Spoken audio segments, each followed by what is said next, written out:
We're now at the point where the NBA trade season can officially start to heat up because a lot of players that signed contracts this summer become eligible to be traded in 1 week's time, and when that deadline passes, we should definitely expect to see some moves being made. The teams looking to turn their seasons around will absolutely be aggressive, which brings us to the topic of today's video, where Bleacher Report actually just published an article focusing on one underperforming team in particular, being the New York Knicks, by proposing 4 trades they could make that, in their minds, would save their seasons. As always, I'll be going through these proposals, analyzing why or why not each team would want to do the deal, whether or not they're even realistic, and who would win if they were to happen. If you want to read the actual article itself, that will be linked in the description of this video. Before we start though, make sure to like the video and subscribe to the channel, as all support is very much appreciated. Now with that being said, let's begin. The first proposal in the article is a 3-team deal where the Knicks get Josh Richardson, Terry Taylor, and Miles Turner. The Pacers receive Evan Fournier, Emmanuel Quickley, Cam Reddish, Obi Toppin, and a first-round pick and a second-round pick, and then the Spurs receive Mitchell Robinson. One thing about the Knicks right now is that their rotation is pretty cluttered with guys who theoretically should be useful in their roles, but they just haven't really meshed well together. Cam Reddish flashed some early signs of breaking out this season, but once again has fizzled out of the rotation. Evan Fournier is having far and away the worst season of his career across the board, as his shot has just not been falling, and Emmanuel Quickley's efficiency and decision-making concerns have not improved through 3 years, making it difficult to trust him. Packaging them all together isn't exactly the most intriguing offer in the world, which is why the first-round pick also needs to be there for the Pacers to budge, and luckily for the Knicks, the Pacers are the kind of team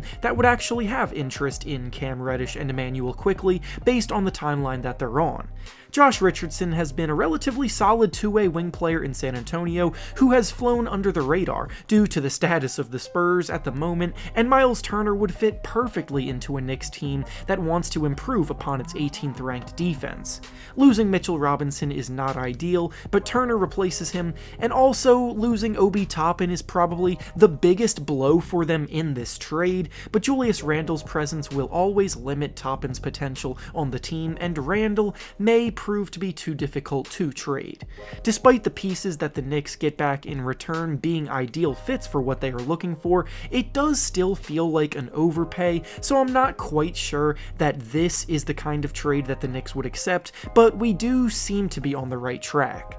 The next proposal in the article is a simple trade where the Knicks get Jay Crowder and Dario Saric, and the Suns receive Julius Randle. Now, looking at this purely from a talent perspective, obviously Randle is a better player than Saric and Crowder. However, we've seen more than enough to know that Randle is a difficult player to build around, and his playstyle can clash with the other talents on the Knicks around him, so the idea behind this offer is that by replacing Randle's ball-dominant playstyle with some role players that embrace the nitty-gritty side of things and space the floor at the position, it could open up more opportunities for players to flourish, along with the fact that neither of the 2 players they're getting from the Suns are locked in long-term, so it frees up some money for them in the future. Obi Toppin has been playing some great basketball this year, despite what his pedestrian per-game averages in the box score may show. His hustle is fantastic, he brings energy to the floor that rubs off on everyone else, and removing Randle gives him a chance to step into a bigger role, which is something that the team should be planning for in their future regardless.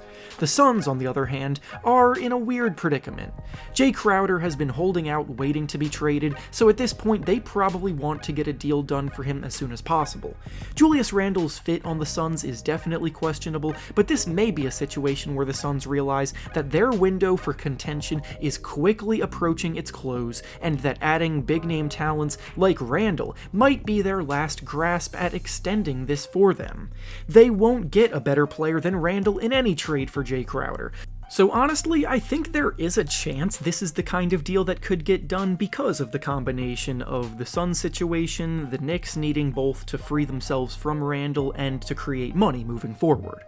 The next proposal in the article is between the Knicks and the Wizards, where the Knicks receive Will Barton and Kyle Kuzma in exchange for Julius Randle, Emmanuel Quickley, a first-round pick, and a second-round pick. Kyle Kuzma has been having a very strong breakout season this year, scoring the ball better than he ever has. He's averaging a career high in points, putting up about 21 a night, and he's also shooting the ball better from the field than he ever has, which is catching the eye of many around the league. Despite this though, the Wizards are another example of a team stuck in limbo, struggling to find a way to emerge up the standings. They're in 11th place in the East right now despite Kuzma's play, and after having signed Bradley Beal to a monster contract extension this summer, they clearly aren't going to be thrilled with middle-of-the-pack results. In this deal, Randle might still be considered the best player involved, and he does provide an element of playmaking as a passer that Kuzma does not, which is why the Wizards would probably be intrigued. Kuzma is a much better fit on the Knicks as a pure scorer of the basketball and as a better defender at the power forward position,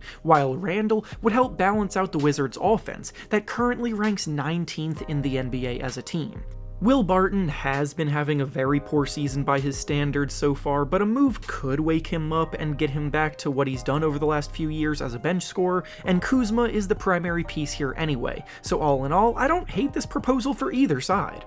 And finally, the last offer from the article that we'll be looking at is between the Knicks and the Clippers, where the Knicks receive Robert Covington and Luke Kennard in exchange for Julius Randle. I've talked a lot about fit and what teams need today, but this one honestly puzzles me. Robert Covington is playing the fewest minutes of his career this year, he's been even more inconsistent with his shooting, and his once elite defensive impact is waning. Luke Kennard would be a very good floor spacing threat for the Knicks to add for sure, but when you look at things from the Clippers' perspective, it becomes even more confusing. Sure, Julius Randle is definitely better than Rocco and Kennard, but I have serious doubts about a Paul George, Kawhi Leonard, Julius Randle big three being able to work. The logic behind this trade is that both Paul George and Kawhi Leonard continue to be banged up with injuries, so bringing in Randle could stabilize their horrific bottom three ranked team offense until those two get right again, and in that sense this is absolutely something the Clippers could say yes to,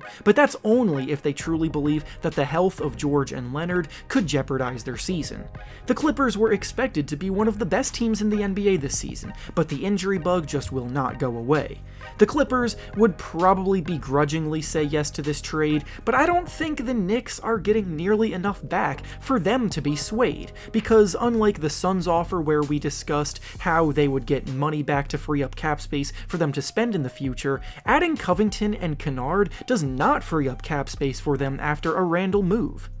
And with that being said, that's all I have for you today. Make sure to like the video, subscribe to the channel, and comment down below what you think about these offers and whether or not they would even help the Knicks. Thanks for watching, and I'll see you all next time.